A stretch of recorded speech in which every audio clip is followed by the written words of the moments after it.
मंदसौर जिले की नई नवेली नगर परिषद भैंसोदा में पंचायत काल से ही कटी अवैध कॉलोनियों के अस्तित्व में आने के साथ ही अनेक तरह के साइड इफेक्ट आना भी शुरू हो गए हैं। समीपवर्ती हाड़ौती संभाग की भवानी मंडी के रहने वाली सुनीता गुप्ता ने कहा कि लगभग 10 से 12 वर्ष पूर्व भवानी मंडी के ही जमीन दलाल आलोक विजयवत के जरिए 1000 स्क्वायर फीट का प्लाट खरीदा। मकान बनाने के उद्देश्य से प्लाट देखने गए तो किसी ने उनके प्लाट पर तार फेंसिंग कर ली।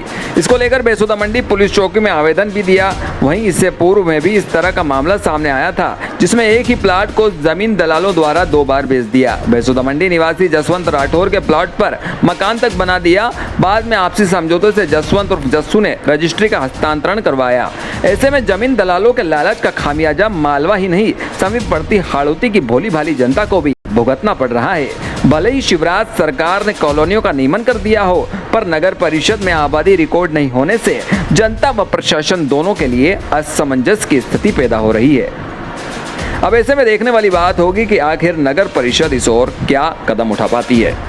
भैंसोदा से इसके मीडिया के लिए ब्यूरो रिपोर्ट। पहले आपका नाम बताइए। मेरा नाम सुनीता गुप्ता है। क्या जीवन कुमार। क्या समस्या आ रही है? हमें समस्या ये है कि सर हम ये मकान बनाना मतलब बाउंड्री करवाने आए, देखने आए तो हमारे प्लाट पे किसी ने तार बाउंड्री कर रखी है और ये 7-8 दिन पहले ये काम हुआ है और हमें ये बात कल पता चली। क्या नंबर है आपके प्लाट का? हमारा 146। अच्छा, और ये पता कैसे चला आपको कि आपके प्लाट पे बाउंड्री? हम देखने आए इधर, हम इधर देखने आए ना सर, बनाने के लिए हमें बाउंड्री करवानी है इसकी, तो हम देखने आए ना तो हमें पता चला है कि भाई ये पुलिस में की शिकायत वगैरह दी आपने? आज करी तो है, कंप्लेन करी, पर वो कल प्लॉट की क्या साइज है आपकी? ये है मैंने 25-40। अच्छा, और कितने समय पहले खरीदा था आपने इसको? सर 10-12 साल हो गए लगभग। अच्छा, ब्रोकर के जरिए? हाँ, ब्रोकर के जरिए। क्या नाम है ब्रोकर? आलोक। एक्चुअल में क्या है, यहाँ पर कई लोगों ने प्लाट ले रखे हैं और खाली प्लाट काफ़ी भूखंड पड़े हुए हैं। मेरा सभी प्लाट धारकों से निवेदन है कि ये जो कन्फ्यूजन है, इस तरह के कन्फ्यूजन काफ़ी आएंगे।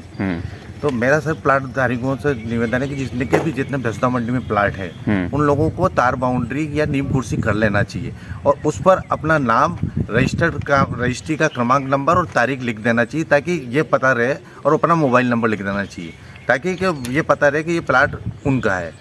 किसी तरह का कोई उस पर दावा नहीं करे। जैसा कि ये कन्फ्यूजन हुआ, ये इनका प्लाट नंबर 146 बता रहे हैं और उधर वाला 147 है, तो ये तो अपनी जगह सही है, लेकिन कन्फ्यूजन कहीं ना कहीं किसी तार बाउंड्री करने वालों को हुआ है या उसकी नीयत क्या है, ये तो उससे मिलने के बाद ही पता चलेगा कि कब्जा की नीयत है या कन्फ्यूजन में कोई चीज़ ये क्रिएटेड हुई है। बरसात का मौसम नज़दीक है और खाली पड़े प्लाटों में हमेशा जल भराव की समस्या जो बनी रहती है, गंदगी उत्पन्न होती है। इसको लेकर के नगर परिषद द्वारा जो खाली प्लाट मालिक है उनको किसी भी तरह के जैसे बाउंड्री या नीम कुर्सी या तार फेंसिंग इस तरह के निर्देश दिए गए? देखो, इसमें कम से कम बहुत सारे प्लाट हैं खाली और नगर परिषद अपना नियमितीकरण की कार्रवाई इसमें कर रही है। कॉलोनियों की जितनी भी 2020 के पहले की जो भी कॉलोनियाँ थी उनको सारों को मुख्यमंत्री जी ने नियमितीकरण के आदेश दिए हैं और नियमितीकरण की प्रक्रिया चल रही है।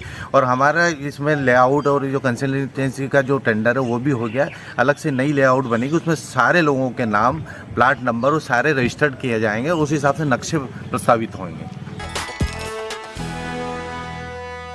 भवानी मंडी में grain and seeds merchant association कृषि उपज मंडी भवानी मंडी के उपाध्यक्ष व वरिष्ठ पत्रकार राजेश करावन का जन्मदिन मनाया गया। एसके मीडिया व हाड़ौती के रंग संपादक कपिल चौहान व राजस्थान पत्रिका सिटीजन हलचल के संपादक हेमंत जायसवाल ने सहित पत्रकारों व्यापारियों द्वारा उनके जन्मदिन पर सोशल मीडिया पर फोन कर बधाइयाँ दी। कई मित्रों ने उनको माला पहनाकर स्वागत भी किया। इस दौरान लोकेश मकवाना, पत्रकार, प्रिंसिपल उमाशंकर शर्मा, मनोज शर्मा, नवीन जायसवाल आदि मौजूद रहे। झालावाड़ जिले के छोटे से गांव गुराड़िया झाला के अंतर्राष्ट्रीय कराटे खिलाड़ी दिलीप मालाऊ चीन में होने वाले एशियन गेम्स 2023 के लिए भारतीय ओलंपिक संघ द्वारा आईजी स्टेडियम नई दिल्ली में कराए जा रहे एशियन गेम्स के ट्रायल के लिए चुने गए हैं। दिलीप मालाऊ को उनके परफॉर्मेंस के आधार पर चुना। ऑल इंडिया पुलिस गेम्स और नेशनल में पदक जीतने पर उन्हें यह मौका मिला है। दिलीप खेल कोटे से एशिया की सबसे बड़ी पैरामिलिट्री CRPF में कराटे खिलाड़ी के रूप में कार्यरत हैं। एशियन गेम्स के लिए ट्रायल 19-20 जून को आईजी स्टेडियम नई दिल्ली में IOA की देखरेख में कराया जा रहा। दिलीप से बात करने पर बताया कि 2014 में भी एशियन गेम्स साउथ कोरिया के लिए सेलेक्ट हुए थे, मगर टीम नहीं जा सकी। इस बार भी मेरा पूर्ण प्रयास रहेगा कि एशियन गेम्स 2023 चीन के लिए सेलेक्ट होकर एशियन गेम्स में भाग लूँ, मेडल जीतकर देश, CRPF राज्य और झालावाड़ जिले का नाम ऊंचा करूं। दिलीप इसके अलावा इसी वर्ष कनाडा में होने वाले वर्ल्ड पुलिस गेम्स में भी देश का प्रतिनिधित्व करेंगे। झालावाड़ से SK मीडिया के लिए रणजीत मेघवाल।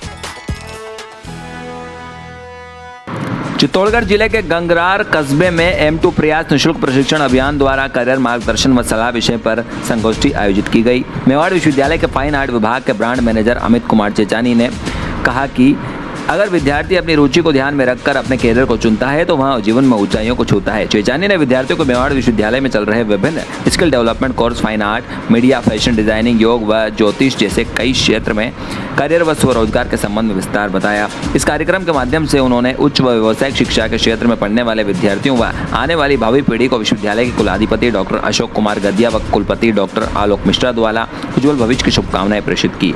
M2 प्रयास के संस्थापक मनोज मीणा ने कार्यक्रम के आरंभ में मुख्य वक्ता अमित चेचानी का स्वागत किया। इस अवसर पर विद्यार्थियों को पढ़ाई के साथ साथ अन्य सकारात्मक गतिविधियों में भी उत्साह से भाग लेने के लिए प्रोत्साहित किया। चित्तौड़गढ़ से SK मीडिया के लिए सुनील निगम। कृषि विज्ञान केंद्र चित्तौड़गढ़ द्वारा जिले के सहनवा गांव में मोटा अनाज आधारित संस्थागत कृषक प्रशिक्षण में व्यंजन प्रतियोगिता का आयोजन हुआ। इस कार्यक्रम में 25 महिलाओं ने भाग लिया। कार्यक्रम के प्रशिक्षण प्रभारी दीपा इंदौरिया ने मोटा अनाज पौष्टिक महत्व बताते हुए मोटे अनाज से बनने वाले विभिन्न व्यंजनों के विस्तार से जानकारी दी। कार्यक्रम के दौरान विज्ञान केंद्र चित्तौड़गढ़ के वरिष्ठ वैज्ञानिक व प्रभारी डॉक्टर रतन लाल सोलंकी ने विभिन्न प्रकार के मोटे अनाजों जो कि चित्तौड़गढ़ जिले में उगाई जा सकने वाले अनाजों के बारे में जानकारी देते हुए उनके उत्पादन तकनीकी के बारे में विस्तार से बताया। कार्यक्रम के अंत में प्रशिक्षण में महिलाओं ने मोटे अनाज से बनने वाले व्यंजन की प्रतियोगिता में भाग लिया। विजेता महिलाओं को पुरस्कार तथा सर्टिफिकेट दिए। कार्यक्रम के अंत में कार्यक्रम के प्रशिक्षण प्रभारी दीपा इंदौरिया ने सभी विजेता महिलाओं को शुभकामनाएं दी। इस प्रशिक्षण में व्यंजन प्रतियोगिता में भाग लेने वाले समस्त प्रशिक्षणार्थियों को ज्ञापित किया। चित्तौड़गढ़ से SK मीडिया के लिए सुनील निगम। कानपुर में अलसुबह कपड़ा व्यवसायी के शोरूम में भीषण आग लग गई। देखते ही देखते आग दुकान की ऊपरी मंजिलों तक फैलकर बेकाबू हुई। घटना की सूचना मिलते ही आसपास के रहवासियों व स्थानीय प्रशासन ने आग बुझाने का प्रयास शुरू किए, लेकिन आग पर काबू नहीं पाया जा सका। बाद में पुलिस प्रशासन की सूचना पर 3 दमकल मौके पर पहुंची और किसी तरह आग पर काबू पाया। कानपुर थाना अधिकारी हरि सिंह मीणा ने बताया कि कपड़ा व्यवसायी पारस कागला द्वारा सूचना मिली कि गुदरी चौराहे पर उसके कपड़े की दुकान में भीषण आग लगी है। पुलिस द्वारा फायर स्टेशनरों को सूचना दी। काफी मशक्कत कर दमकलों की मदद से आग पर काबू पाया। हालांकि जानमाल की कोई हानि नहीं हुई है, पर लाखों रुपए का कपड़ा जलकर खाक हो गया है। वहीं आपको बता दें कि आगजनी की घटना के बाद स्थानीय नागरिकों द्वारा कानपुर पंचायत हेतु दमकल की मांग ने जोर पकड़ा। कानपुर ग्राम पंचायत के पास एक भी दमकल नहीं, जबकि काफी बड़ा कस्बा है। कानपुर से SK मीडिया के लिए रणजीत मेघवाल।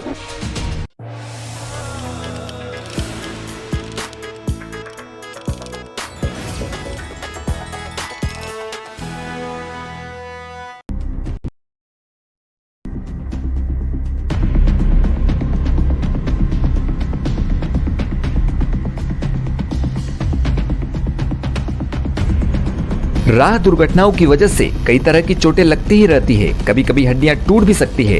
अगर हड्डी टूटी हो तो इस तरह से शनाख्त कर सकते हैं। अगर चोट की वजह से दर्द बहुत ज्यादा हो रहा हो या उसे हिलाने से दर्द बढ़ती हो तो फ्रैक्चर निर्धारण किया जा सकता है। अगर घाव के पास सूजन हो, चमड़ा लाल हो या शरीर के आकार में बदलाव स्पष्ट दिखे तो फ्रैक्चर निर्धारण किया जा सकता है। चोट आयंग को हिलने से रोकने के लिए सीधी लकड़ी से बांधकर घायल व्यक्ति को डॉक्टर के पास ले जाएं। एक सख्त लकड़ी को घाव के दोनों तरफ के जोड़ों से चिपकाए रखें। वो लकड़ी ना हिले, उसे चोट के चारों ओर कपड़े से बांधिए। चोट आयंग से लकड़ी अच्छी तरह से सटा रहे, ऐसे बांधिए। राह दुर्घटनाग्रस्तों को सहायता करने से न कतराएं। तहे दिल से सहायता करने वालों को कानूनी संरक्षण दिया जाता है। मानवीय सहायक कानून के तहत सहायकों को कोई भी जवाबदारी करने की जरूरत नहीं, वे तुरंत जा सकते हैं। सिविल या क्रिमिनल कानून के तहत कोई भी सहायक को दोषी नहीं माना जाता। सहायकों का नाम या अन्य विवरणों का खुलासा करने के लिए उनसे कोई जबरदस्ती नहीं कर सकता। मेडिकल लीगल केसेस में भी उनके विवरणों का खुलासा करने के लिए जबरदस्ती नहीं की जा सकती। हॉस्पिटल के कर्मचारी सहायकों को रोकने के लिए या पैसे भरने के लिए जोर जबरदस्ती नहीं कर सकते।